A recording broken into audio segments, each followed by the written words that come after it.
తల్లిదండ్రులు కావాలని మీ కలను సాకారం చేసుకోండి. ఓఎస్ఎస్ ఫర్టిలిటీ వారి తక్కువ ధర సంతానోత్పత్తి చికిత్సతో అపాయింట్మెంట్స్ కొరకు కాల్ చేయండి 7825893604. వీరసింహారెడ్డి హిట్ అయినా గోపీచంద్ మల్లేని మళ్ళీ మెగాఫోన్ పట్టలేదు. ఎన్నో అనుకున్నా ఒక్కటి వర్కౌట్ కాలేదు. ఎవరూ ఊహించని విధంగా గోపీచంద్ బాలీవుడ్కి వెళ్ళిపోయాడా?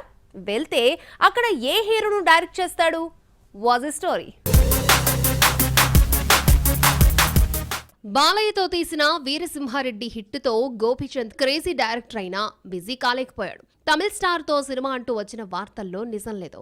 ఎట్టకేలకు డాన్ సీను, బలుపు, క్రాక్ వంటి హ్యాట్రిక్ హిట్స్ తో కలిసొచ్చిన రవితేజతో సినిమా ప్లాన్ చేశాడు. ఈ క్రేజీ ప్రాజెక్ట్ ను మైత్రి మూవీస్ అనౌన్స్ కూడా చేసింది. అయితే భారీ బడ్జెట్ కారణంగా పక్కన పెట్టేశారు. 50 నుంచి 60 కోట్ల బడ్జెట్ తో రవితేజ గోపీచంద్ మూవీని అంచనా వేశారు. అయితే 100 కోట్లు దాటిపోతుందట.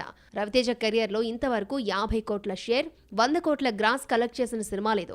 ధమాకా హైయెస్ట్ గా 45 కోట్ల షేర్ ని కలెక్ట్ చేసింది. అందులోనూ మాస్ రాజా ఫామ్ లో లేడు.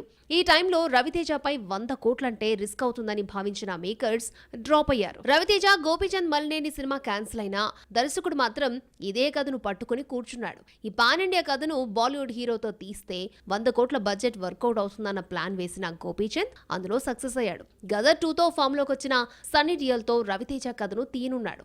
ఆల్రెడీ హీరోను ఒప్పించాడన్న టాక్ నడుస్తోంది. గదర్ 2 హిట్ తర్వాత బిజీ అయిపోయిన సన్నీ డియోల్ ప్రస్తుతం బాప్, లాహోర్ 1947, సూర్య సినిమాలో నటిస్తున్నాడు. ఇవన్నీ పూర్తయితే కానీ గోపీచంద్ మల్లేని సినిమాలో జాయిన్ కాలేడు. ట్విస్ట్లేమీ లేకుండా ఉంటే త్వరలోనే ఈ ప్రాజెక్టు అనౌన్స్ చేసే ఛాన్స్ ఉంది.